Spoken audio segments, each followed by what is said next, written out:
యేసు ఈ ఈ ఉపమానమును చెబుతూ పరలోక రాజ్యమును గురించినటువంటి ఉపమానం ఇది అని చెప్పాడు. పరలోక రాజ్యము తన కుమారుని పెండ్లి విందు చేసిన ఒక రాజును పోలియున్నది అని చెప్పాడు. దేవుని రాజ్యమును ప్రకటించటానికే ప్రభు అయిన యేసు క్రీస్తు ఈ లోకానికి వచ్చాడు. మనం ఏ విధంగా ఈ ప్రపంచాన్ని విడిచి ఇంకొక లోకానికి వెళ్ళిపోవాలి అన్న ఫార్ములా ఇవ్వటం కోసం వచ్చాడు అని చెప్పటం మతం మాత్రమే.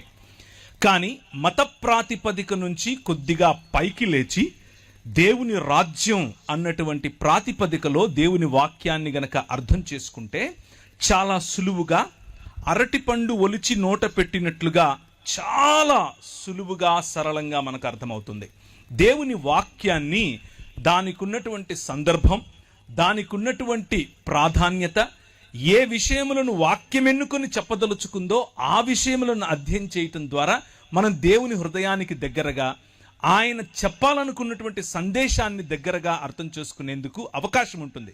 అలా కాకుండా 2000 సంవత్సరాల క్రితం చెప్పబడినటువంటి మాటలకు 2000 సంవత్సరాల తర్వాత మన మనసులో వచ్చే ప్రశ్నలను వాటిపై కృమ్మరించి దాని నుంచి ఏదో సంపాదించాలి అని ప్రయత్నం చేయటం వల్ల మతం కడతాం.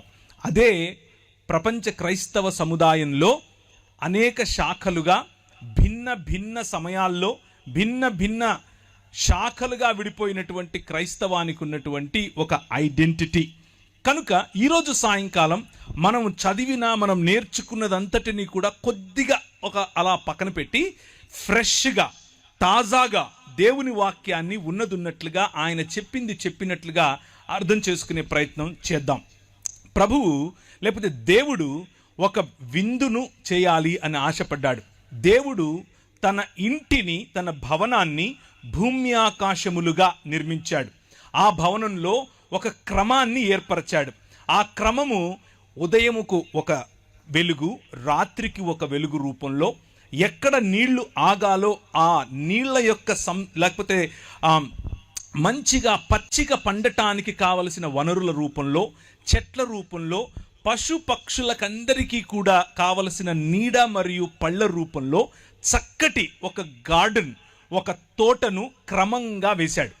క్రమంగా వేసినటువంటి ఆ తోటలో మనిషిని, అనగా నిన్ను, నన్ను, మనుష్యులను అందులో ఉంచి ఆ 3 పదాలు లేకపోతే 3 రకాలుగా వారికి ఒక మాట చెప్పాడు.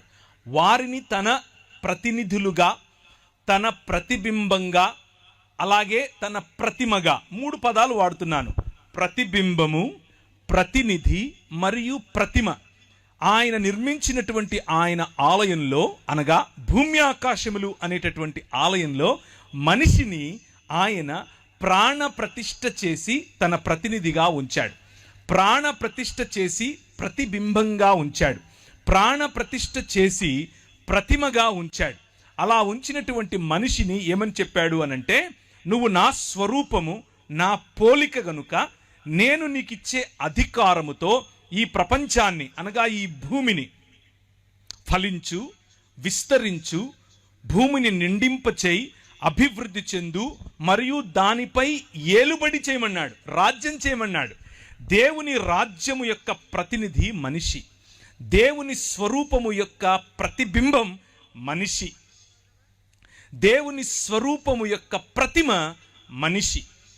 దేవుని రాజ్యము యొక్క ప్రతినిధి, దేవుని పోలిక యొక్క ప్రతిబింబం మరియు దేవుని స్వరూపము యొక్క ప్రతిమే మనిషి. ఈ ఆలయాన్ని, ఆయన నిర్మించినటువంటి భూమి ఆకాశములనే ఆలయాన్ని క్రమముతో ఆయన రాజ్యముగా నడిపించమని బాధ్యతతో కూడినటువంటి అధికారాన్ని మనిషికిచ్చాడు. ఈ బాధ్యతతో కూడిన అధికారం దేవుడు మనకిస్తే, దేవుడు కట్టని గోడలు, దేవుడు ఆయన నిర్మించినటువంటి ఈ ఆలయంలో గోడలు కట్టలేదు. ఆయన న్యాచురల్గా ఉండే హద్దులు ఇచ్చాడు. వాటి హద్దులను దాటి నీళ్లు రావట్లేదు, దాని హద్దును దాటి గాలి వీయట్లేదు, దాని హద్దును దాటి చెట్టు పెరగట్లేదు. లాస్ ఆఫ్ నేచర్, లేకపోతే ఈ స్వాభావికంగా ఉండేటటువంటి కొన్ని హద్దులను ఈ ప్రపంచానికి ఏర్పరిచి దాని ద్వారా సురక్షితమైనటువంటి జీవన విధానాన్ని మనుషులకు ఇచ్చాడు. ఆ సురక్షితమైన జీవన విధానంలో అన్ని సుభిక్షంగా ఉన్నాయి. మనం చేయవలసిందల్లా ఏమిటి అనంటే, దేవుడు మనిషి వైపుకు చూసినప్పుడు ఆయన యొక్క సామ్రాజ్యం, ఆయన యొక్క రాజ్యంలో ఉన్న సుభిక్షత కనిపించేలా బ్రతకాలి. ఈ సృష్టి మనిషిని చూసినప్పుడు దేవుని గుణలక్షణాలు కనిపించాలి. ఇది మనిషికి ఇచ్చినటువంటి పని. అందుకనే మనలను అనగా మనుష్యులను రాజులైన యాజకులు అని పిలిచాడు.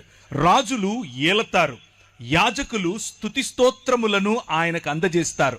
సృష్టిలో ఉన్న యావత్ స్తోత్రమును ఆరాధనను తీసుకుని దేవుని వద్దకు పంపించటం యాజకుల పని. అదే మనిషి చేయాలి. అలాగే సృష్టి యావత్తు సజావుగా నడుస్తోంది అన్నటువంటి రాచరికం మనిషి చేయాలి. అదే దేవుడు మనిషి చూసినప్పుడు మనిషిలో కనిపించాలి.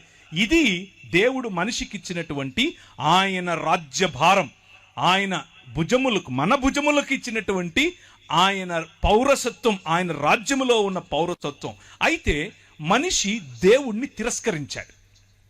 మైకుల ద్వారా వింటున్నవారు, ఈ ప్రాంగణంలో చూస్తున్నవారు, వింటున్నవారు, అలాగే ఈ లైవ్ ద్వారా వింటున్నవారు, ఈ నెరేటివ్ లేకపోతే బైబిల్ చెప్పేటటువంటి మానవ జీవన కథనాన్ని, మానవ మనుగడకు సంబంధించినటువంటి చరిత్రను ఒక్కసారి గమనించండి. నేను చెప్పే వర్షన్ను కూడా.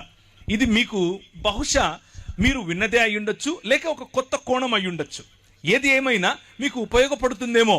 ఒక్క 5 నిమిషాలు ఇటువైపు చూడండి.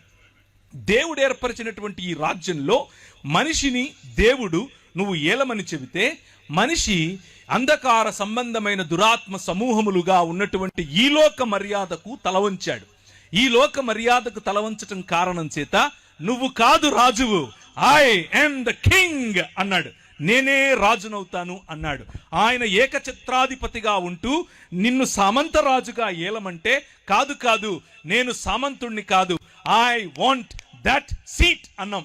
నాకు నువ్వు కూర్చున్న సింహాసనం కావాలి అనగా దేవునికి సమానత్వాన్ని మనం కోరుకున్నాం. అలా కోరుకున్న మరుక్షణం అటు పూర్తిగా మనిషిగా బ్రతకలేకపోయాం, ఇటు దేవుడు కాలేకపోయాం. అదే ఈరోజు మనిషి ఉన్నటువంటి స్థితి. ఆ స్థితినే పతన స్థితి అని పిలుస్తారు. దీనినే మూల పాపము అని కూడా పిలుస్తారు. బైబిల్ గ్రంథంలో దీన్నే ఒరిజినల్ సిన్ అని అన్నాం, మూల పాపము. ఈ పాపము కారణంగా ఈ లోకంలోనికి గచ్చపొదలను ఆహ్వానించాం. ఈ పాపము కారణంగా ఈ లోకములోనికి బాధను ఆహ్వానించాం. ఈ దేవుణ్ణి తృణీకరించటం కారణంగా ఈ లోకంలోనికి మనిషికి మధ్య ఉన్న సంబంధాలలో మనం చేదును ఆహ్వానించాం. దేవునితో సంబంధాన్ని కోల్పోయిన కారణం చేత జంతువులు మన మీద తిరగబడ్డాయి, సృష్టి మన మీద తిరగబడింది, గాలి మన మీద తిరగబడింది, నీరు మన మీద తిరగబడింది, భూమి మన మీద తిరగబడింది. మనము అధికారం చేయాల్సినటువంటి ఈ ప్రపంచం మనపై అధికారం చేయటం మొదలుపెట్టింది. కారణం ఏమిటి అనంటే, అంధకార సంబంధమైన దురాత్మ సమూహములకు మనము కొమ్ము కాసేట్లుగా నిర్ణయం తీసుకున్నాం. ప్రభు అన్నాడు, రాజ్యము నాది. మనం అన్నాం, కాదు నీది కాదు, రాజ్యం నాది అని అన్నాం. దాని పర్యవసానం మనుష్యుల మధ్యలో మనిషికి పొసగకపోవటం. అత్తకు కోడలకు పడదు, అమ్మకు కూతురుకు పడదు, నాన్నకు టీనేజ్ బాయ్కి పడదు. మనం ఏదో ఒక విధంగా సాటి మనిషిని, మన పొరుగువాడిని, మన ఇంట్లో ఉన్న, మన బయట ఉన్న, మన సమాజానికి చెందిన, మన సమాజానికి చెందకపోయినా, ఏదో ఒక రకంగా పొరుగు వాడిని మనం దూరం పెట్టడమే నేర్చుకున్నాం. Man rejected the order. దేవుడు ఏర్పరిచినటువంటి క్రమాన్ని విస్మరించినటువంటి, క్రమాన్ని వ్యతిరేకించినటువంటి మనిషి క్రమం కోల్పోయిన కారణం చేత అక్రమస్తుడయ్యాడు. అక్రమములో బ్రతకటం నేర్చుకున్నాడు. దాని కారణంగానే సోదరుణ్ణి చంపాడు. దాని కారణంగానే పొరుగువాడి భార్యను తెచ్చుకున్నాడు. ఇలా జరుగుతూ ఉన్న క్రమంలో మనిషి సాటి మనిషి నుంచి రక్షణ కోసం, సాటి జంతువు నుంచి రక్షణ కోసం, ఈ సృష్టి నుంచి రక్షణ కోసం గోడలు కట్టుకోవటం మొదలుపెట్టాడు. దాన్నే పట్టణములు అంటారు, నగరాలు అని అంటారు. నేను హైదరాబాద్ నగరంలో ఉంటాను, హైదరాబాద్ పట్టణంలో ఉంటాను. మీరు ఏ విధంగా అయితే రాజమండ్రి పట్టణంలో ఉంటారు.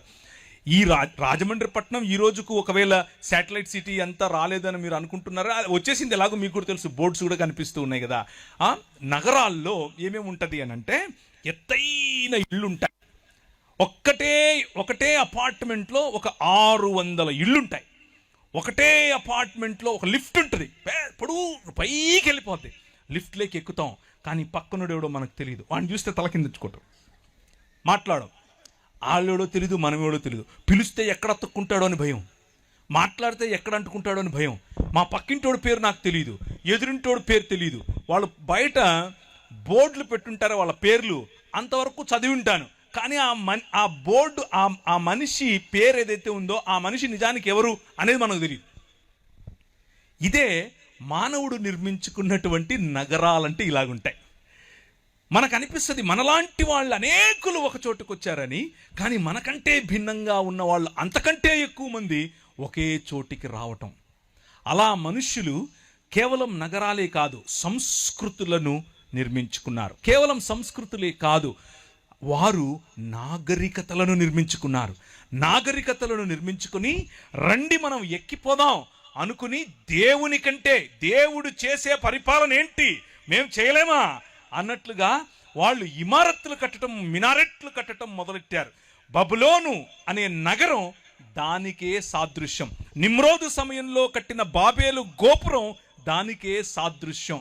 మనుష్యులొక్కటై దేవుణ్ణి ఛాలెంజ్ చేయటమే ఈ లోక మర్యాద. మనుష్యులొక్కటై దేవుని ఎదుట నిలబడి రండి వారి కట్లు విప్పుదుము అని భూరాజులు తమలో తాము మాట్లాడుకుంటున్నారు. చూసారా? 2వ అధ్యాయం కీర్తనల గ్రంథం, దాని సారం ఇదే. మనిషి దేవుని యొక్క సన్నిధిని తృణీకరించటం, దాని కారణం చేత మనిషి అలా మనిషిగా బ్రతకలేకపోవటం, దేవుడు ఎలాగూ కాలేకపోయాడు. ఇదే మనిషికి ఉన్నటువంటి సమస్య. దేవుణ్ణి తిరస్కరించటం కారణం చేత హీ సాట్ ఫర్ సేఫ్టీ, ఆయన సంరక్షణ కోసం వెదికాడు. ఆ సంరక్షణలో పొరుగువాణ్ణి కోల్పోయాడు, ఆ సంరక్షణలో బంధాలు కోల్పోయాడు, ఆ సంరక్షణలో నాది నాది నాది అనుకొని కొంతమందిని పోగేసుకుని ఒక కులంగా మారాడు. నాది నాది నాది అని పోగేసుకుని అందులో నుంచి ఒక ఉపకులంగా మారాడు. నాది నాది అని పోగేసుకుని మతాలు కట్టాడు. నాది నాది అని పోగేసుకుని మతాలు, కులాలు, ఉపకులాలు, అలాగే తెగలు, ఫలానా భాషకు చెందిన అంటూ అందరూ ఒక చోటికొచ్చి నగర నిర్మాణం అని అనుకుంటున్నారు. నిర్మాణం మంచిదే, దేవుని వాక్యం చెబుతుంది నిర్మాణం మంచిది, డెవలప్మెంట్ ఈజ్ గుడ్, వికాసం మంచిది. కానీ వీరు చేసిన నిర్మాణం ఎలాంటిది అనంటే ఒకసారి చూద్దాం. ఇర్మియా గ్రంథం 23వ అధ్యాయం 13-14 వచనాలు. ఇర్మియా గ్రంథం 23వ అధ్యాయం 13-14 వచనాలు. నిర్మాణములు మంచివే, కానీ నిర్మాణముల వెనుక దాక్కొని ఉన్నటువంటి అంధకార సంబంధమైన దురాత్మ సమూహముల యొక్క ఆలోచన విధానం, భావజాలం ఏమిటి అనేది చూడండి. షోమ్రోను ప్రవక్తలు అవివేక క్రియలు చేయగా చూచితిని, వారు బయలు పేరట ప్రవచనము చెప్పిన జనమైన ఇశ్రాయేలును త్రోవ తప్పించిరి. యెరూషలేము ప్రవక్తలు ఘోరమైన క్రియలు చేయగా నేను చూచితిని, వారు వ్యభిచారులు, అసత్యవర్తనులు, ఎవడునూ తన దుర్మార్గత నుండి మరలా దుర్మార్గుల చేతులను బలపరుస్తూ ఉన్నారు. వారందరూ నా దృష్టికి సొదొమ వలె అయిపోయారు, దాని నివాసులు గొమొర్రా వలె అయిపోయారు. కాబట్టి సైన్యములకు అధిపతియగు యెహోవా ఈ ప్రవక్తలను గూర్చి సెలవిచ్చున్నదేమనగా, యెరూషలేము ప్రవక్తల అపవిత్రత దేశమంతటా వ్యాపించెను, కాబట్టి తినుటకు మాచిపత్రియు త్రాగుటకు చేదు నీళ్లు వారికి నేను ఇస్తాను. ఈ నగరముల వెనుక, ఈ నిర్మాణముల వెనుక, ఈ సొదొమ వెనుక, ఈ గొమొర్రా వెనుక ప్రయాణం చేసే వారిని పరిపాలించే వారిని ఈ మార్గముల గుండా తీసుకుని వెళ్ళే భావజాలం ఒకటి ఉంది. ఆ భావజాలం ఏమిటి? యెహెజ్కేలు గ్రంథం 14వ అధ్యాయం 49-50 వచనాలు. నీ చెల్లెళ్ళైన సొదొమ చేసిన దోషమేదనగా, చాలామంది ఈ అబ్రహాము సమయంలో, అబ్రహాము ఒక సామాన్యమైనటువంటి ఊరు అనే పెద్ద పట్టణంలో ఉండేవాడు. ఊరు అనేది ఆ రోజుల్లో చిన్న ఊరు కాదు, ఒక పట్టణం. ఆ పట్టణం మెసొపొటేమియా ప్రాంతానికి కేంద్రం. మెసొపొటేమియా అనేది ఆ రోజుల్లో ఈరోజు అమెరికా ఎలాంటిదో అలాంటిది. ఆ రోజుల్లో ఊరు అనంటే ఈరోజు అమెరికాలో ఉన్న వాషింగ్టన్ లాంటిది, లేకపోతే న్యూయార్క్ లాంటిది, లేకపోతే లాస్ ఏంజలస్ లాంటిది, అలాంటి దేశంలో అలాంటి పట్టణంలో ఉన్నటువంటి అబ్రహామును దేవుడు అన్నాడు, come out of it, I am the king అని పిలిచాడు. నువ్వు ఏదైతే చూస్తున్నావో ఈ మనుషులు నిర్మించుకున్నటువంటి ఈ నాగరికత అది కాదు. నేను నీ ద్వారా ఒక రాజ్యం కడతాను, నీ ద్వారా ఈ ప్రపంచాన్ని ఆశీర్వదిస్తాను, కమ్ అని పిలిస్తే ఆయన అన్నాడు సరే వచ్చేస్తానని చెప్పి మొత్తం ఆయన బయలుదేరి వచ్చేసాడు. ఆయన వచ్చేస్తూ ఉంటే ఆయనతో పాటు ఇంకొక ఆయన వచ్చాడు. ఆయన పేరేంటి? లోతు మరియు అబ్రహాము కలిసి ప్రయాణం చేస్తున్నారు. వారు దేవుని కొరకు, దేవుని పిలుపు మేరకు వారి సొంత స్వజాతిని విడిచారు, వారి సొంత ఇళ్లను విడిచారు, వారి సంస్కృతిని విడిచారు. దేవుడు వారి నగరాన్ని విడిచారు, వారి నిర్మాణాలను విడిచారు. ఇప్పుడు దేవుడు కట్టబోయేటటువంటి ఒక రాజ్యంలోనికి మేము ప్రవేశించబోతున్నాం. దేవుడు మా ద్వారా ఒక రాజ్య నిర్మాణం చేస్తాడట. కోల్పోయినటువంటి క్రమాన్ని ఈ ప్రపంచంలోనికి మళ్ళా తీసుకొస్తాడట అని వచ్చినటువంటి ఈ అబ్రహాము మరియు లోతుల మధ్య ఒక చిన్న, వారిద్దరి మధ్య కాకపోయినా వాళ్ళ మధ్యలో ఒక చిన్న దాన్ని ఏమంటారు, అసఖ్యత మొదలైంది. కారణం ఏమిటి? మనం ఆల్రెడీ చూసాం. మనిషి దేవుణ్ణి తృణీకరించాడు కాబట్టి మనిషి ఓర్వలేడు, మనిషిని మనిషి సహించలేడు, మనిషితో మనిషి కలిసి ఉండలేని పరిస్థితి. నాది అని కట్టుకునే భావజాలం ఒకటి ఉంది. ఆ భావజాలం లోతు మరియు ఆయన ప్రజల పైన పనిచేసింది. లోతుకు ఆయన సాదరంగా ఆహ్వానమిచ్చి నీకు ఏది కనిపిస్తే అది తీసుకున్నా అన్నాడు. ఆయనకు పచ్చటి పచ్చిక కనిపించింది, నాకు ఇది కావాలన్నాడు. తీసుకో, టేక్ ఇట్, తీసుకో అన్నాడు. ఆయన వెళ్ళిపోయి పచ్చటి పచ్చికలో ఉన్నాడు. ఈయనేమో పచ్చిక లేని చోట ఈయన ఉన్నాడు. ఈయన ఉన్న చోట ఆయన అనుకున్నాడు పచ్చదనంలో ఆశీర్వాదం ఉంది. ఈయన అనుకున్నాడు నేనెక్కడ కాలు పెడితే అక్కడ ఆశీర్వాదం, నేను దేన్ని పడితే అది ఆశీర్వాదం, ఎందుకంటే నా వెనుక ఆశీర్వాదం కాదు ఆశీర్వాదములను ఇచ్చేవాడున్నాడు అని నమ్మాడు. అందుకనే అబ్రహాము నీతిమంతుడని తీర్చబడ్డాడు. ఎందుకంటే అబ్రహాము విశ్వాసించాడు కాబట్టి విశ్వాసము ఆయనకు నీతిగా తీర్చబడింది. ఆయన చూస్తున్నాడు. అయితే అలా పచ్చిక కోసం వెళ్ళినటువంటి ఈ లోతు మరియు ఆయన కుటుంబము ఒక భయంకరమైనటువంటి స్థితిలో మారిపోయింది. ఆ భయంకరమైనటువంటి స్థితిలో ఇప్పుడు ఆ నగరం ఉంది. ఏ నగరంలోనికైతే ఈయన దాని హంగుభంగులను చూసి, దాని ఆకర్షణను చూసి, దాని ఎత్తైన గోడలను చూసి, దానికి ఉన్నటువంటి సంరక్షణ అనేటటువంటి ద్వారములను చూసి, గవినులను చూసి ఆకర్షితుడై, ఇక్కడ మనకు మూన్ లైట్ డిన్నర్ ఉంటుంది, ఇక్కడ మనకు దాన్ని ఏమంటారు కంట్రీ చికెన్ దొరుకుతుంది, ఇక్కడ మనకు ఆర్గానిక్ ఫుడ్ దొరుకుతుంది అని ఏ నగరం వైపుకైతే పరిగెట్టాడో ఆ నగరం ఇప్పుడు ఏమైందంటే ఆ నగరం ఈయనను చంపాలని చూస్తోంది. ఆ నగరం మొత్తాన్ని నాశనం చేయటానికి, ఆ నగరంలో పనిచేస్తున్నటువంటి భావజాలాన్ని రూపుమాపటానికి ప్రభువు దాని వైపుకు దానికి సమయం ఇచ్చాడు. ఇంకా మారు మనసు నిర్మాణం. కానీ ఏమా నిర్మాణం? సొదమ, నీ చెల్లెలైన సొదమ చేసిన దోషం. ఎందుకని ఆయన ఆ నగరాన్ని నిర్మూలన చేయాలనుకున్నాడు? వారి దోషం ఏమిటి అని అంటే దాని కుమార్తెలకు కలిగిన గర్వం, దాని కుమార్తెలకు కలిగిన గర్వం, ఆహార సమృద్ధి, నిర్విచారమైన సుఖస్థితి అనేదే 3 విషయాలు. చాలా సరళమైంది బైబిల్. మనం ఏదో దీన్ని ఓవర్ స్పిరిచువలైజ్ చేయాల్సిన అవసరం ఏమీ లేదు. మనిషికి ఎప్పుడైతే ధనం చేరుతుందో, గర్వం, దీన్నే సొయ్యం అని కూడా అంటారు, సొయ్యం పడుతుందో, బాగా కొవ్వు పడుతుందో, అప్పుడు ఆహార సమృద్ధిని చూసి నా దగ్గర చాలా ఆహారం ఉంది అని చెప్పి గర్వపడతాడు, నా దగ్గర సుఖస్థితి ఉంది అని గర్వపడతాడు. ఇవన్నీ కూడా నగరాల్లో కనిపిస్తాయి. ఆహార సమృద్ధి, ఎక్కడ చూసినా ఆహార సమృద్ధి. ఒకరోజు కరోనా వచ్చింది. కరోనా వస్తే ఒక ఆయన దాన్ని ఏమంటారు, మనకు వాట్సాప్లలో చాలామందికి ఇప్పుడు లాక్డౌన్ పెడుతున్నారంట, ఇక మీకు భోజనాలు ఉండవు, ముందే పోయి కొనుక్కోండి అంటే, నేను నా పిల్లలు భోజనం చేయాలి అని చెప్పి కారు వేసుకుని బయలుదేరి వెళ్ళిపోయాను. దగ్గరలో ఒక సూపర్ మార్కెట్ ఉంది, కనిపించినట్టు కొనేస్తున్నాను. కార్డు గోకేసి ₹1,00,000 పైన కొన్నాను. అంతా కారంతా నింపుకున్నాను. ప్రభు నాతో మాట్లాడు, ఒరే ఆహార సమృద్ధిని నమ్ముకుంటావా అన్నాడు. నగరాలు, మనం నిర్మించుకునే సిస్టమ్స్, మన పంటలు, మనం నిర్మించుకునే నిర్మాణాలు, మనం ఆశపడే మన సమృద్ధి, మనం దేనిపైన ఆధారపడాలనుకుంటున్నాం అనేటటువంటి మన భావజాలం, అది నీ చెల్లెలైన సొదొమ చేసిన దోషమేదనగా దానికి నీ దాని కుమార్తెలకు కలిగిన గర్వం, ఆహార సమృద్ధి, నిర్విచారమైన సుఖస్థితి అనున్నదే. అది దీనులకును దరిద్రులకును సహాయము చేయకుండెను. వారు అహంకరించి దాని దృష్టికి హేయక్రియలు చేసిరి గనుక నేను దానిని చూచి వారిని వెళ్ళగొట్టి తినే. దేవుడు సొదొమ గొమొర్రాలను నాశనం చేసింది దేనికి అంటే అలా అనుకుంటాం, అలా మనకు చదివితే అనిపిస్తుంది కూడా. ఏమనంటే ఈ దానిని నాశనం చేయటానికి వీరు వచ్చారు, ఎవరు? దేవదూతలు. అప్పుడు గ్యాంగ్ రేప్ చేయాలి అని అందరూ కలిసి ఆ దేవదూతల మీద పడ్డారు. కాబట్టి గ్యాంగ్ రేప్ దేవుడు ఒప్పుకోడు. కాబట్టి వాళ్ళను ఫైర్ అండ్ బ్రిమ్స్టోన్ అనగా అగ్ని మరియు గంధకములను వారిపై కుమరించాడు అని మనం అనుకుంటాం. అది ఆ కథనంలో ఉంది. కానీ ప్రవక్త యెహెజ్కేలు దాని వెనుకున్నటువంటి ప్రధాన ఉద్దేశం చెప్తున్నాడు.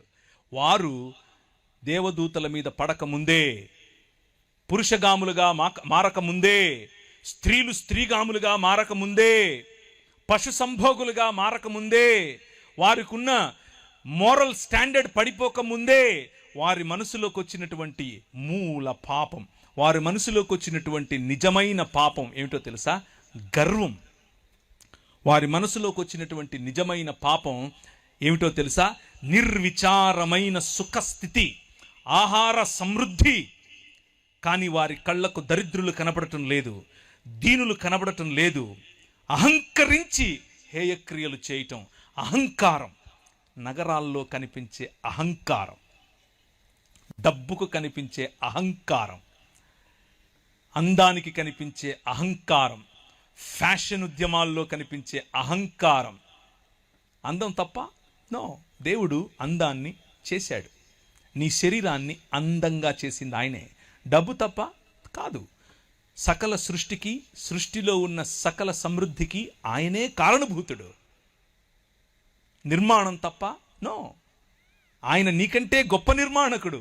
భూమ్యాకాశములనే ఆలయాన్ని ఆయనే నిర్మించాడు. ఏంటి తప్పుక?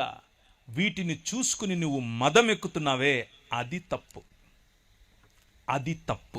అందుకు నా దృష్టికి హేయక్రియలు చేసింది కనుక నేను దానిని చూచి వారిని వెళ్ళగొట్టి తిని. అయితే ఆ నగరాల్లో ధనం, జ్ఞానం, సొమ్ము, గర్వం, బీదల పట్ల న్యాయం చెయ్యలేని తనం, గర్వం, మానవత్వం, అన్యాయం కనిపిస్తూ ఉంటే అబ్రహాము లేచి నిలబడి ఇప్పుడు మాట్లాడుతున్నాడు. ఇప్పుడు మన ప్రభు అయిన మన దేవునికి ఉన్నటువంటి హృదయాన్ని మీ ముందుంచుతాను.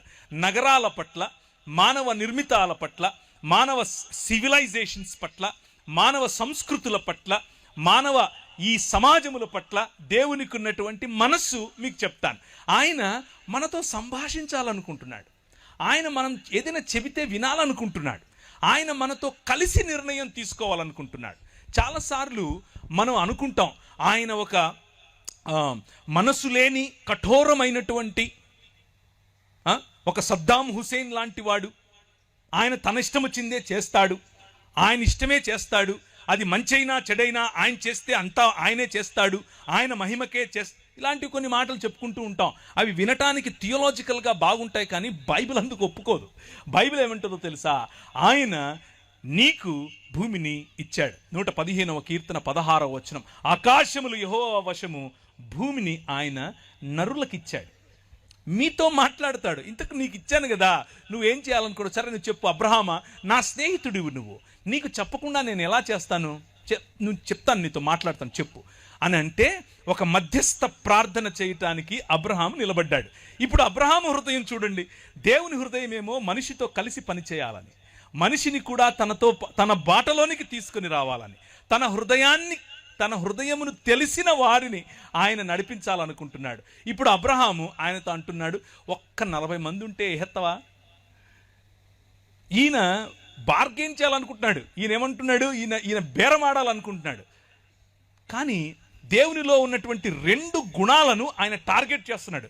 ఒకటి దేవుని తీర్పు, దేవుని న్యాయమైనటువంటి తీర్పు. వాళ్ళు గర్వాంధులయ్యారు, వాళ్ళను చంపటం న్యాయం. దేవుడు న్యాయమైన తీర్పరి. కానీ దేవుడు కనికరము చూపేవాడు, కనికరం చూపిస్తాడు. ఈ మధ్యస్థ ప్రార్థనలో నేను దేవుని కనికరాన్ని ఎందుకు అడగకూడదు? ఒక్క 40 మంది ఉంటే వదిలేస్తావుగా, ఒక్క 30 మంది ఉంటే వదిలేస్తావుగా, ఒక్క 20 మంది ఉంటే వదిలేస్తావుగా, ఒక్క 10 మంది అని చెప్పి ఆగిపోయాడు అక్కడ. ఎందుకు అని అంటే బార్గెన్ చేయాల్సిన అవసరమే లేదు. ఆయన 40 అంటే ఇచ్చేస్తా, చెప్పు ఉన్నారా, 30 తీసుకో, నో ప్రాబ్లం, 10 నో ప్రాబ్లం, నేను చంపను అని అంటే ఇక ఈయన గమ్మునైపోయాడు. ఎందుకంటే ఆయనకు అర్థమైపోయింది, ఈయన నేను ఆయన హృదయంలో నుంచి కరుణను లోడుకొని తీసుకోవాల్సిన అవసరం ఏమీ లేదు. ఆయన కరుణామయుడు. చేతులెత్తి హల్లెలూయా చెప్పండి. మన ప్రభువు మన నగరాలను, మన ప్రభువు మన సంస్కృతిని, మన ప్రభువు ఈ మానవ సమాజాలను ప్రేమిస్తున్నాడు. అయితే ఎలా చూసి ప్రేమించాలనుకుంటున్నాడంటే, కనీసం కొంతమంది చేసిన పాపం, కొంతమందికి వచ్చినటువంటి గర్వం, కొంతమందికి వచ్చినటువంటి అహం కారణంగా నగరాన్ని నాశనం చేయటం ఎంత సులువో, ఎంత నిజమో, ఎంత న్యాయమో, కొంతమందికి ఉన్నటువంటి తగ్గింపు, కొంతమందికి ఉన్నటువంటి నిజమైన మానవత, కొంతమందికి ఉన్నటువంటి కరుణ, కొంతమందికి ఉన్నటువంటి తన పొరుగు వారిని ప్రేమించే ఆలోచన ఉంటే ఆయన క్షమించటానికి, నీ నగరాన్ని క్షమించటానికి, నేనున్న నగరాన్ని క్షమించటానికి, ఆ ఛత్తీస్గఢ్ను క్షమించటానికి ఆయన సిద్ధమే. అందరం లేచి నిలబడదామా? అందరం లేచి నిలబడండి. కెమెరా నా వైపు కాదు, వారి వైపుకు తిప్పండి. కెమెరా నా వైపుకు కాదు, ఆయన వైపుకు, వారి వైపుకు తిప్పండి. రాజ్యం ఎవరిది? ఆయనది. రాజ్యం ఎవరిది? ఆయనది. మళ్ళీ చెప్పండి, రాజ్యం ఎవరిది? గట్టిగా చెప్పండి, రాజ్యం ఎవరిది?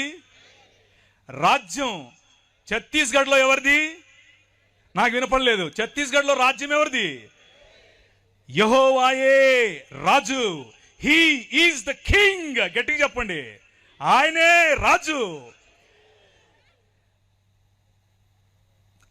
నీ చెల్లెళ్ళైన సొదమ చేసిన దోషమేదనగా, దానికి దాని కుమార్తెలకు కలిగిన గర్వమును, ఆహార సమృద్ధి. నీ దగ్గర పంటలు ఎక్కువ పండుతున్నాయి అనుకుంటున్నావా? నువ్వు ఏ రాజ్యం అయితే నాకేంటి, నువ్వు ఏ రాజైతే నాకేంటి, నువ్వు ఏ నగరం అయితే నాకేంటి, ఏ రాష్ట్రం అయితే నాకేంటి, అది ఛత్తీస్గఢ్ అయినా, ఆంధ్రప్రదేశ్ అయినా, తెలంగాణ అయినా, భారతదేశమైనా, అమెరికా అయినా సరే, ఏమైతే ఆహార సమృద్ధి, గర్వం, నిర్విచారమైన సుఖస్థితి అనేది గనక నీ తలకెక్కుంటే, ప్రభు అంటున్నాడు, నా దృష్టికి హేయ క్రియలు చేశావు కాబట్టి నిన్ను వెళ్ళగొడతాను. పరలోక ప్రార్థన చెప్తారా? పరలోకమందున్న మా తండ్రి,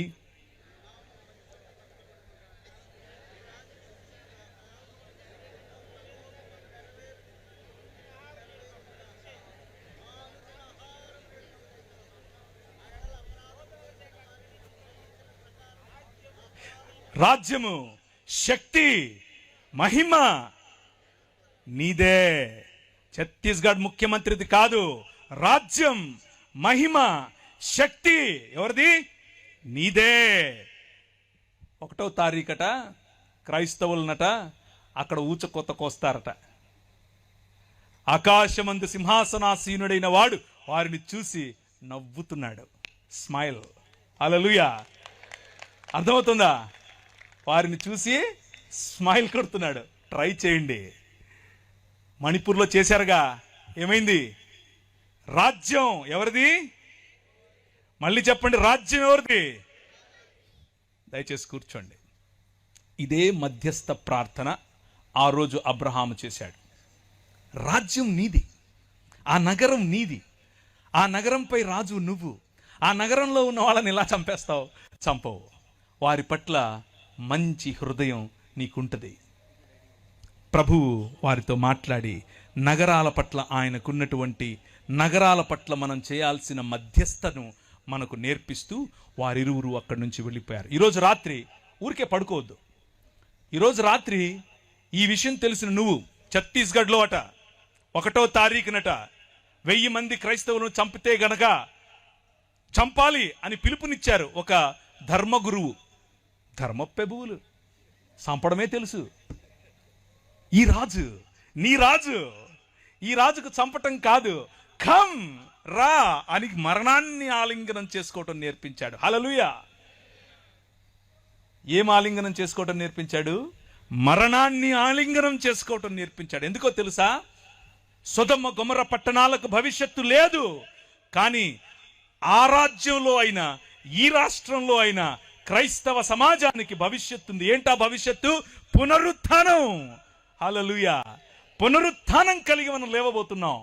పునరుత్థానం కలిగి మనం లేచినప్పుడు ఈ ప్రపంచం చూడబోతోంది ద కింగ్డమ్ ఆఫ్ గాడ్, దేవుని రాజ్యం. ఇది ప్రకటించడానికి మీ రాజు వచ్చాడు. మతం కడతాను అంటే ఎట్లా? మనం మతమూలం కాదు, రాజ్యం, దేవుని రాజ్యం, ద కింగ్డమ్ ఆఫ్ గాడ్. ఒక శ్లోకం చదువుతాను, వినండి.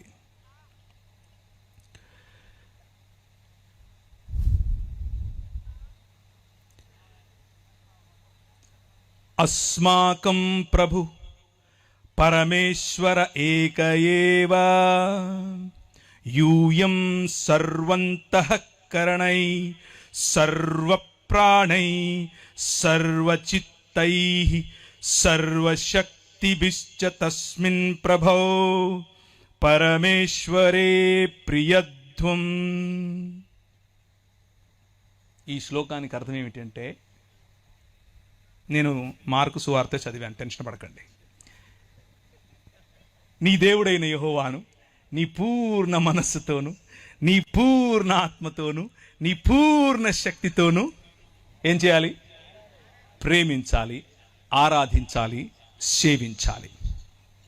ఇత్యాజ్ఞా శ్రేష్టా తథా స్వప్రతివాసిన్ స్వవత్ ప్రేమ కురుధ్వం. అలాగే చెప్పండి, నిన్ను వలే. శ్లోకంలో చదివితే వాక్యంలా లేదా? ఇది మన బైబిలే. బైబిల్ సొసైటీ ఆఫ్ ఇండియా వాళ్ళు సంస్కృతంలో రాసిన బైబిలే. ఇది చూపించండి మనోళ్ళకు. ఎందుకో లేనిపోని శ్లోకాలు చదివిస్తూ ఉంటారు, ఎక్కడెక్కడి నుంచో తీసుకొచ్చి. ఏం లాభం లేదు. వాక్యం, వాక్యం, దేవుని వాక్యం ఏం చెప్తుంది అని అంటే, ఇదంతా కాదు. దేవుణ్ణి ప్రేమించు, నీ మనిషిని ప్రేమించు, దేవునితో సంబంధం కలిగి ఉండు, నీ పొరుగువాడితో సంబంధం కలిగి ఉండు. ఇంతే నేను చెప్తున్నది. నువ్వేదో మతం కట్టక్కర్లా, నువ్వు క్రైస్తవ మతం అస్సలు కట్టక్కర్లా. యోహాను చెరపట్టబడిన తరువాత యేసు ఈశుర్గాలీల్ ప్రదేశమాగత్య ఈశ్వర రాజ్యస్య సుసంవాదం ప్రచారయాన్. ఆయన యోహాను చెరపట్టబడినప్పుడు గలిలయ ప్రాంతములోనికి వచ్చి దేవుని రాజ్యమును ప్రకటించుచుండెను. కథయామాస కాల సంపూర్ణ ఈశ్వర రాజ్య ఇచ్చ సమీపమాగతం అతో హేతోర్యూయం మనాంసి వ్యావర్తయద్వం సుసంవాదే చ విశ్వాసిత. మీ మనసులను మార్చుకొని దేవుని రాజ్యము వైపుకు రండి అని ఆయన దేవుని రాజ్యమును ప్రకటించెను. శ్లోకంలో చెప్తే, అంటే శంఖంలో పోస్తే తప్ప నీళ్ళు తీర్థమవు టైప్లో అలా చెప్తే ఇప్పుడు మీకు అర్థమైందా? ఆయన వచ్చి చెప్పింది దేవుని రాజ్యం గురించి, క్రైస్తవ మతం గురించి కాదు, మనం కట్టుకున్న శాఖల గురించి కాదు. దేవుని రాజ్యం చెప్పాడు. దేవుని రాజ్యంలో ఉండాల్సిన లక్షణాలు ఏమిటి అని అంటే, సొయ్యం లేకపోవటం, గర్వం లేకపోవటం, బీదల పట్ల మనస్సు ఉండటం. అలా ఉంటే దాన్ని సొదొమ రాజ్యంగా చూస్తాడు, దానిని మానవ నిర్మాణమైనటువంటి ఒక నగరంగా చూస్తాడు. కానీ ఆయన రాజ్యం నీ పొరుగు వారిని ప్రేమించటం, ఆయన రాజ్యం నీ దేవుడైన యెహోవాను ప్రేమించటం. కాగా 4వ వచనం మీరు చదివినటువంటి వాక్య భాగంలో నుంచి, కాగా అతడు ఇదిగో నా విందు సిద్ధపరచి ఉన్నాను, ఎద్దులను క్రొవ్విన పశువులను వధింపబడినవి అంతయు సిద్ధముగా ఉన్నది, పెండ్లి విందుకు రండని పిలువబడిన వారితో చెప్పుడని వేరే దాసులను పంపెను గాని వారు లక్ష్యము చేయక ఒకడు తన పొలమునకును మరి ఒకడు తన వర్తకమునకు వెళ్ళిరి. దేవుడు ఒక రాజ్యమును నిర్మిస్తాను అని చెప్పి అబ్రహామును పిలిచాడు.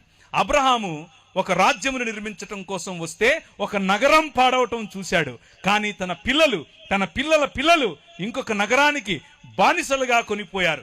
ఆ నగరం ప్రపంచాన్ని ఏలేటటువంటి ఐగుప్తు దేశం యొక్క నగరం, ప్రపంచానికి ఇప్పుడు కేంద్ర బిందువు. ఆ నగరంలో గొప్ప గొప్ప పిరమిడ్లు కడుతున్నారు. మా ఊర్లో ఏ విధంగా అయితే ఇప్పుడు కడుతున్నారో సేమ్ అలాగే అన్ని సంస్కృతులు ఇలాగే మొదలయ్యాయి, ఇలాగే హెచ్చయ్యాయి, అలాగే సర్వనాశనమయ్యాయి. భూమికి అంటుకున్న వాడే బతుకుంటాడు. పైకి వెళ్తాను అనేవాడు పైకే పోతాడు. భూమికి అంటుకోండి, బతుకుతారు. ఓ గొప్ప గొప్ప పిరమిడ్లు కట్టేస్తున్నారు. ప్రభు అన్నాడు, ఏమయ్యా నాకు అహం, వీళ్ళు దాసులు, వీళ్ళ మీద ఇంకా పని పెట్టండి, అన్నమేయకండి అని అన్నాడు. అవునా, సొదొమ గొమొర్రాలకు ఏం చేశాను నీకు తెలీదా? అదే చేస్తానన్నాడు 5 సార్లు. Let my people go. నువ్వు అలా చేయటానికి వీల్లేదు, నా ప్రజలను పంపించు. ఇశ్రాయేలు ప్రజలపైన నువ్వు అలా ప్రతాపం చూపించడం కరెక్ట్ కాదు, వాళ్ళపైన అంత శ్రమ మంచిది కాదు, పంపించు అని అంటే అన్నాడు. 5వ సారి తర్వాత నేను పంపిస్తాను బాబోయ్ అంటే కూడా నీ హృదయాన్ని నువ్వు చూస్తావు. ఇప్పుడు నీ కొమ్ములు ఎలా ఇరుగుతాయో నువ్వు చూస్తావు, నీ నోటి పళ్ళు ఎలా రాలుతాయో నువ్వు చూస్తావు. నువ్వు నీ కళ్ళ ముందు నా పసిబిడ్డను, నేను కన్న నా కుమారుణ్ణి, నా జ్యేష్ఠపుత్రుని నేను తీసుకెళ్ళిపోతా, గద్దరెక్కల మీద మోసుకునేట్లు తీసుకెళ్ళిపోతా. ఇందులో దేవుని గుణలక్షణం మీకేం కనిపిస్తుందో? మీరు మీ ఇంట్లో పనిచేసే వ్యక్తి పైన ప్రతాపం చూపిస్తే దేవుడు తన బిడ్డను ఎలా తనేమంటారు గద్దరెక్కల మీద మోసుకుని వెళ్ళాలో మోసుకెళ్తాడు. మీ జీవితం ఫరోలాగా కుప్పకూలుతుంది. మీ పొలంలో పనిచేసేవాడి మీద మీరు చూపించే దాన్ని ఏమంటారు మేకపోతు గాంభీర్యం మీ బతుకును నాశనం చేస్తుంది. మీరు పనిచేసే చోట మీ సహ ఉద్యోగి పట్ల మీరు చూపించేటటువంటి అన్యాయం మీకు పట్టిన కొవ్వు కరిగిస్తుంది. మీ సహ దైవ దాసుల పట్ల మీకు లేని గౌరవం, మీ సంఘంలో మీరు దేవుడు మిమ్మల్ని నాయకులుగా చేశాడు కనుక, పాస్టర్లుగా చేశాడు, ఏమనుకోకుండా అన్న, నెక్స్ట్ టైం పిలవకపోయినా పనుల చెప్పేదే మీరు పాస్టర్లైనంత మాత్రాన సమాజంలో ఉన్న వారిని, సంఘంలోకి వచ్చే వారిని, వారి మీద అజమాయిషీ చేస్తే ఫరోకు పట్టిన గతే. ఎందుకంటే మన దేవుడు, ఆయన హృదయం ఎక్కడ నలిగిపోయే ప్రజలుంటారో, ఎక్కడ అదిమి వేయబడిన ప్రజలుంటారో, ఎవరిపైనైతే మీరు ఇంకా ఎక్కువ భారం పెడతారో అక్కడికి గద్ద తన పిల్లలను తన్నుకొని పోయినట్లు వచ్చి తన్నుకుపోతాడు. మన మూతి పళ్ళు రాలుతాయి, మన కొమ్ములు ఇరుస్తాయి. 10 రకాలైన దేవీ దేవతలను చూసుకుని నువ్వు ఎచ్చుకుపోతున్నావు కదా, నీ ఎచ్చులు ఎలా ఇంచాలో నాకు తెలుసు అని చెప్పి 10 రకాలైనటువంటి తెగుళ్ల ద్వారా వాడి నోరు మూశాడు. రాజ్య నిర్మాణం రా బయటికి అని అన్నాడు. ఎడారి గుండా తీసుకెళ్ళి సముద్రాన్ని దాటించి 40 సంవత్సరాలు వారి కొవ్వు, వారి మదం ఇరిచి అణిచి ఒక రాజ్యం కట్టాడు. నేనే నీకు కింగ్ అని చెబితే వాళ్ళు అన్నారు, వద్దులయ్యా మాకు నువ్వు కనపడటం లేదు, కానీ మాకు ఇంకొక రాజు కావాలి, నువ్వు కనపడతలేవు అన్నారు. ఏంటి, మీకు ఇంకో రాజు కావాలా? అదే ఇక్కడ చెప్తున్నాడు యేసుప్రభు ఈ ఉపమానంలో. కాగా అతడు, ఇదిగో నా విందు సిద్ధపరచి ఉన్నాను, ఎద్దులను క్రొవ్విన పశువులను వధింపబడినవి అంతయు సిద్ధముగా ఉన్నది, పెండ్లి విందుకు రండని పిలిచాడు. ఎవరిని పిలిచాడు? మొదట ఇశ్రాయేలును. అయితే వారితో చెప్పుడని వేరే దాసులను పంపిన గాని వారు లక్ష్యము చేయక, ఒకడు తన పొలమునకు మరి ఒకడు తన వర్తకమునకు ఎవడి పట్ల వాడు దేవుణ్ణి తిరస్కరించి వారి వారి పనులకు వెళ్ళిపోయారు.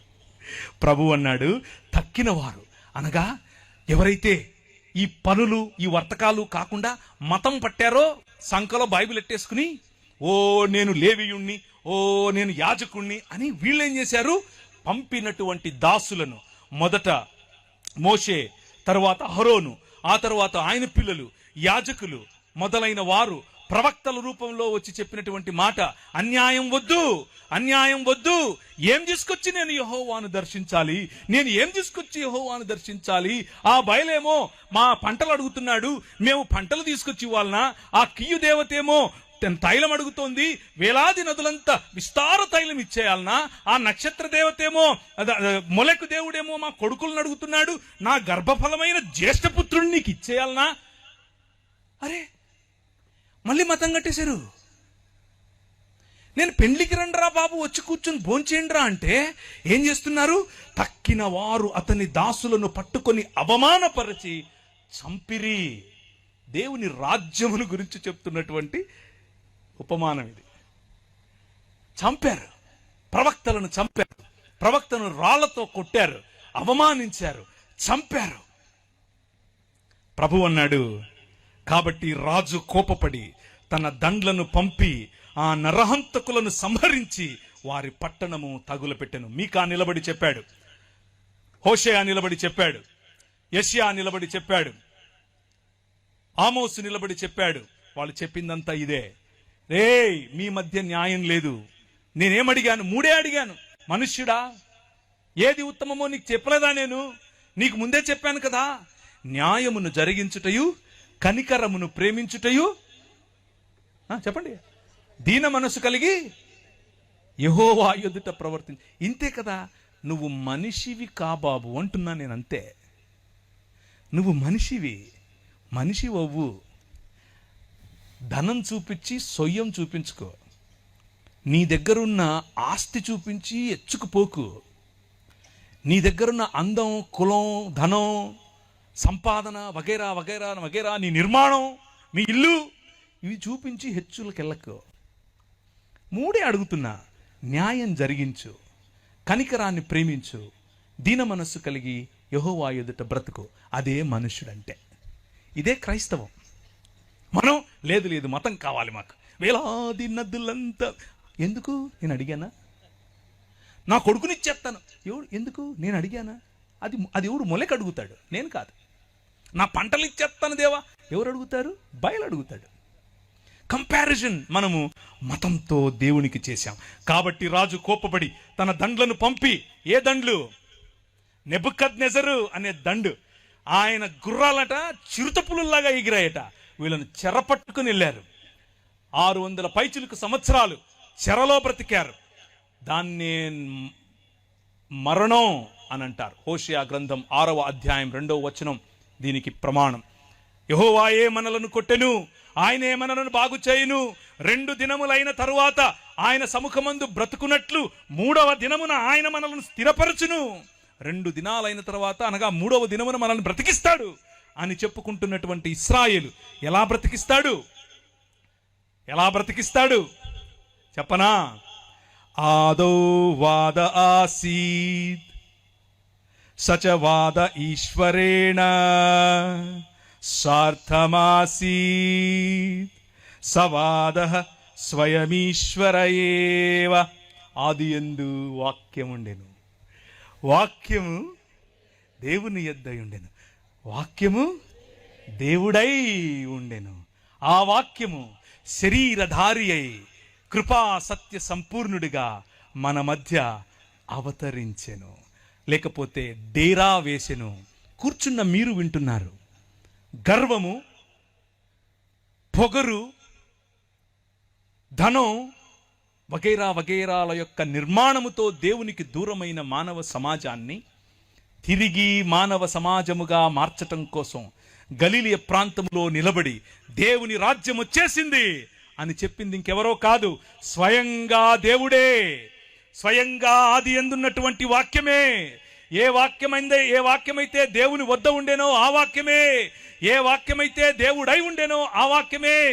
ఏ వాక్యమైతే కలిగి ఉన్నదేదియు ఆయన లేకుండా కలుగలేదు అని చెప్పారో ఆ రాజు మన మధ్యకు వచ్చేశాడు. ఆయన పురాతన కాలం మొదలుకొని శాశ్వత కాలము తన ప్రత్యక్షతలు చూపిస్తూ వస్తూ ఉన్నాడు. ఆ రాజును చివరికి మన వద్దకు పంపాడు. అంత్య దినములందు ఆయన మన మధ్యకు పంపాడు. అప్పుడతడు పెండ్లి కాబట్టి రాజు కోపం వారి పట్టణము తగిలిపెట్టాడు. అప్పుడతను పెండ్లి విద్య సిద్ధముగా ఉంది గాని పిలువబడిన వారు పాత్రులు కారు గనుక రాజమార్గములకు పోయి మీకు కనబడిన వారు అందరినీ పెండ్లి విందుకు పిలువడని తన దాసులతో చెప్పెను. This is what commissioning of gospel is. ఈ దేవుని రాజ్యం ఇప్పుడు ఇశ్రాయేలుకు మాత్రమే కాదు, అబ్రహాము యొక్క పిల్లలైన నా పైన విశ్వాసముంచు ప్రతి ఒక్కరిది పిలవండి అని అన్నారు.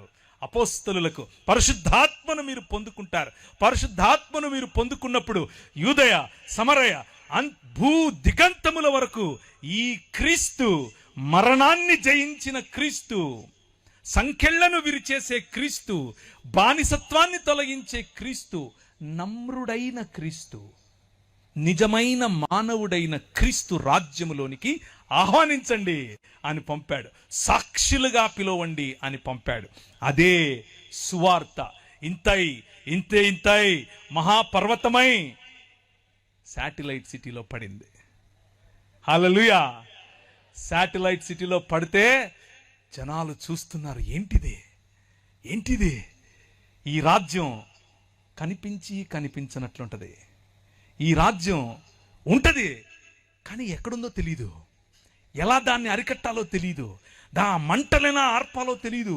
ప్రభుత్వాలు ట్రై చేశాయి, చేతకాల. రాజ్యాలు ట్రై చేశాయి, చేతకాల. కొందరైతే రాజ్యాలు ట్రై చేసి ఇది కాదని చెప్పి మనలోనే దూరిపోయారు. అదే ఈ రాజ్యం. ఆవగింజంతే, కానీ మహావృక్షం అవుతుంది. ఇంత రాయే, కానీ మహాపర్వతం అవుతుంది. ఒక్క మనిషే, కానీ తన శరీరాన్ని నాటి మళ్ళీ జీవము గల శరీరముగా పైకి తీస్తే జీవాన్ని, మరణాన్ని ఒకే శరీరంలో కట్టగల రాజ్యం ఇది. ఆ రాజ్యం వచ్చేసింది, ఆ రాజ్యం నడుస్తోంది. ఆ దాసులు రాజమార్గమునకు పోయి చెడ్డవారినేమి మంచివారినేమి తమకు కనబడిన వారందరినీ పోగు చేసిరి గనుక విందుకు వచ్చిన వారితో ఆ పెండ్లిశాల నిండిపోయెను. ఛత్తీస్గఢ్లో 1000 మందిని హేస్తామంటే భయపడేదా ఈ రాజ్యం? ప్రపంచమంతా విస్తరించిన రాజ్యం. హల్లెలూయా. ప్రపంచమంతా, నువ్వు వెళ్ళిన దేశం, నువ్వు వెళ్ళిన ప్రతి ఊరిలో విస్తరించిన రాజ్యం. ఎక్కడెక్కడ నాపుతావు నువ్వు? నెత్తికి నామాలు ఎట్టుకుని పిలిచేయగానే కత్తులు ఎట్టుకొని చంపేస్తానే అయిపోద్దా? ఇది కాదు. ఇలా మీరు ఎప్పుడో చేస్తారని ఎప్పుడో చెప్పాడు మన ప్రభు. ఎప్పుడో 2000 సంవత్సరాల క్రితమే చెప్పాడు. కానీ భయం కాదు. మరణాన్ని కౌగిలించుకునే సమాజం క్రైస్తవ సమాజం. క్రైస్తవ సమాజం వైలెన్స్కు వెళ్ళే సమాజం కాదు. వీటన్నిటిని చూపించి మీ పిల్లలకి నేర్పించాల్సింది ఏంటో తెలుసా? వాళ్ళు వస్తున్నారు, మనం ఎత్తేసుకుందాం కాదు, ప్రేమించండి. అదే ప్రభు చెప్తున్నాడు. అయితే ఇలా చెప్తూ ఉన్న క్రమంలోనే ఆయన ఒకరికి దేవుని రాజ్యం ఇలా ఉంటుంది, దేవుని రాజ్యం ఇలా ఉంటుంది అంటే ఈ పాస్టర్ గారు ఒక ఆయన లేవీయుడు, లేకపోతే దాన్ని ఏమంటారు, మత ఛాందసవాది లేచి నిలబడి అడిగాడు, చెప్పేవులే కానీ ఇంతకు ఏంటి అన్నిటికంటే గొప్ప ఆజ్ఞ ఏంటి అని అంటే, నేను ఇంతకుముందు చదివానే, అది చదివాడు. మరి నువ్వు చెప్పావుగా అయిపోయింది కానంటే, కాదు, ఇంతకు నా పొరుగోడెవడు అని అడిగాడు. నా పొరుగోడెవడు? ఛత్తీస్గఢ్ నా పొరుగువాడేనా? మా ఊర్లో ఉన్నవాడే నా పొరుగువాడు కాదు, మా ఇంటి పక్కనోడే నా పొరుగువాడు కాదు. నగరాలు మాకు అవే నేర్పాయి, మరి మేము కట్టుకున్న నిర్మాణాలు అవే నేర్పాయి. మనుష్యుడు సృష్టించుకున్న సంకల్పం, మనుష్యుడు సృష్టించుకున్న సిస్టమ్స్, మనుష్యుడు సృష్టించుకున్న వ్యవస్థలు మనిషికి దూరం చేస్తాయి. ఇంత బైబిల్ తెలిసిన వ్యక్తి ఏమడుగుతున్నాడు అనంటే, నాకు పొరుగువాడెవడు? ఒక గోడ కట్టేసుకుని ఇశ్రాయేలు వాడు మాత్రమే నా పొరుగువాడు అని అనుకుంటున్నాడు. లేకపోతే ఆ ఇశ్రాయేలీల్లో ఉన్నటువంటి పరిసయుడు మాత్రమే నాకు పొరుగువాడు అని ఈయన అనుకుంటున్నాడు. ప్రభు అన్నాడు, కాదు బాబు, నువ్వు ప్రకటించినటువంటి నీ విశ్వాసంలోనికి, నువ్వు ప్రకటించినటువంటి నీ మత శాఖ పరిధిలోనికి ప్రజలు రాలేదని చెప్పి ఆ పెండ్లి దుస్తులేవి అని అడిగే హక్కు నీకు లేదు.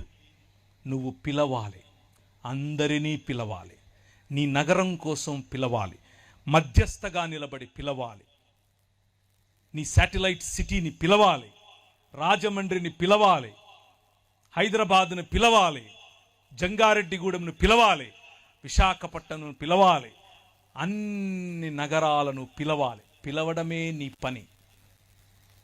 వచ్చిన వారు దేవునికి అర్హులా కాదా చూసుకునేది ఆయన పని. ఆయన అడుగుతాడు. ఆయన వాళ్ళనే కాదు, నిన్ను కూడా అడుగుతాడు. ఏమేసుకున్నావు నువ్వు అని. అందరినీ పిలిచావు, మరి నీ వస్త్రాలేవి అని కూడా అడుగుతాడు. ఈ ఒక్క మాటను వినండి, నేను ముగిస్తాను. ఏ ఒక్కడూ లేడు, ఏ ఒక్కడూ లేరు.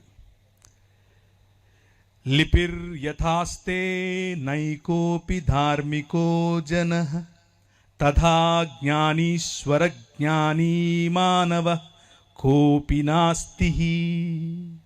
విమార్గగామినః సర్వే సర్వే దుష్కర్మకారిణః ఏకో జనోపినో తేషాం సాధుకర్మ కరోతి చ. రోమిలకు రాసిన పత్రిక 8 చదివాను. రోమిలకు రాసిన పత్రిక 8వ అధ్యాయం 3వ అధ్యాయం 10, 11, 12. ఏ ఒక్కడు లేడు, నీతిమంతుడు ఒక్కడు లేడు, నువ్వు కూడా కాదు. నీ నీతి నీ స్టాండర్డ్స్కు సరిపోతుంది, అక్కడ పెట్టుకో. ప్రతి ఒక్కడిని వెళ్ళి ఆడి నీతి మార్చడం కోసం నువ్వు గొప్ప అని వారు తక్కువ అని చూపించే ప్రయత్నం చేయకు. అది మతం. రాజ్యం ఏం చెప్తుందో తెలుసా?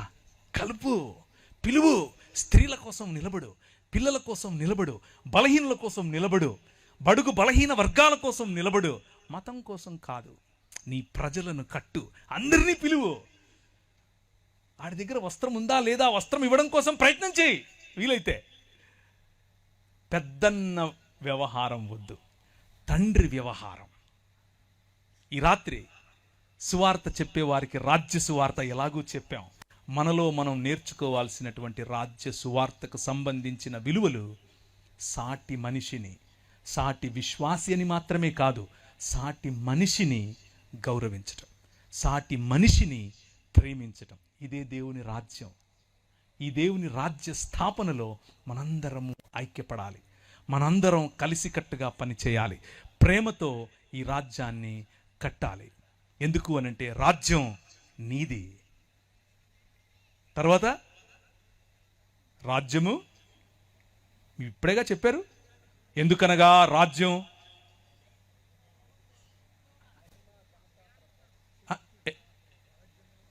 శక్తి, శక్తి. రాజ్యం ఆయనది, మంది కాదు. శక్తి ఆయనదే, మంది కాదు. మరియు మహిమ, the glory of his story is or it belongs to him. ఆయనది మహిమ. మధ్యలో మనం తుమ్మితే ఊడిపోయే ముక్కు. వీలైతే ఆయనకు కోఆపరేట్ చేద్దాం, లేకపోతే ఆయన పీకినప్పుడు మనల్ని కూడా పీకుతాడు. గురుగులతో పాటి, అంటే గోధుమలు అనుకుంటూ మనం ఉన్నాం కదా, మనల్ని కూడా పీకుతాడు. జాగ్రత్త పడాలి. Let's bow our heads. తలలు ఉంచుకుంటే ప్రార్థించుకుందాం. నేను అనుకున్నాను ఎవరైనా ఆవులు ఇస్తారేమో ఆపేద్దామని. మీరు ఎవరు ఆవులించలేదు. దాన్ని బట్టి నాకు అర్థమైంది ఏంటంటే మీరు కథలు బాగా వింటారు. కంటిన్యూనా? పర్లేదు, ఎక్కువ చేస్తే కొడతారు. తలలుంచుకోండి, తలలుంచుకొని ప్రార్థిద్దాం. ప్రభు వైపుకు చూద్దాం. దేవుని రాజ్యం గురించి ఈరోజు విన్నారు. మతం గురించి, మతంలో ఉన్న అనేకమైనటువంటి అంశాలు మీకు ఎలాగో తెలుసు. కానీ దేవుని రాజ్యం సాటి మనిషి పట్ల సహృదయం, సాటి మనిషితో సహోదర భావం. మన పాటలు అందుకే, మన పనులు అందుకే, మన ప్రేమ అందుకే. ఈ ప్రాంతంలో ఈ నల్లట్ట పుస్తకాన్ని మోసుకుని వచ్చిన వారు బడుల ద్వారా, ఆసుపత్రుల ద్వారా అదే చేశారు. అందుకే మీరందరూ ఈరోజు దేవుని రాజ్యంలో భాగం. నేను చచ్చిపోయి ఎక్కడికో వెళ్తాను అన్న సువార్త కాదు మీ తల్లిదండ్రులు విన్నది. నువ్వు మనిషివి, దేవుని స్వరూపం, దేవుని పోలికలో ఉన్నావు. ఇది దేవుని ఆలయ నిర్మాణం. ఆ నిర్మాణంలో నీ భాగం ఏంటి అని అడుగుతున్నారు. ఈరోజు రాత్రి ఒక నిర్ణయం చేసుకుని వెళ్ళు. ఊరికి వెళ్ళద్దు, ఊరికే వెళ్ళిపోకు. అలాగే ఈరోజు రాత్రి ఆ ఛత్తీస్గఢ్ కోసం ప్రార్థన చేయకుండా, ఆ ఛత్తీస్గఢ్లో నలిగిపోతున్నటువంటి నీ సహోదరుల కోసం ప్రార్థన చేయకుండా, వారి కోసం పరితపించకుండా, వారి కోసం ఆశీర్వాద వచనాలు పలకకుండా నువ్వు నిద్రపోకు. ఈరోజు రాత్రి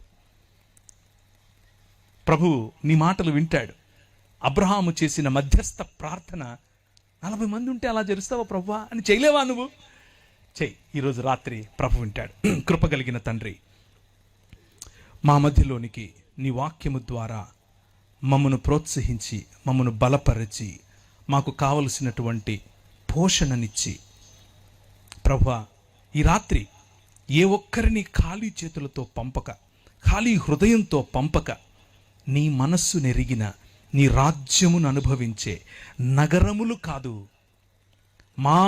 మానవ నిర్మిత నగరములు కాదు, ఒకరోజు నువ్వు నిర్మిస్తున్నటువంటి నగరం, పరిశుద్ధ పట్టణం, మేమెక్కడికో వెళ్ళేది కాదు, దిగి రాబోయే పరిశుద్ధ పట్టణం, ఆ నూతన యెరూషలేము కొరకు వేచి చూడటానికి మా ప్రయాణమని గమనించి ఆ పరిశుద్ధ పట్టణములోనికి ప్రవేశించటానికి మమ్మును మేము, ఆ విందులోనికి పాల్గొనటానికి మమ్మును మేము సిద్ధపరచుకొనున్నట్లు, మా వస్త్రములను మేము శుభ్రపరచుకున్నట్లు సహాయం చేయమని ముందున్న కార్యక్రమమును మీ చేతులకు అప్పచెప్పుకుంటూ చిన్న ప్రార్థన యేసు నామమున అడిగి వేడుకుంటున్నాను తండ్రి. ఆమేన్.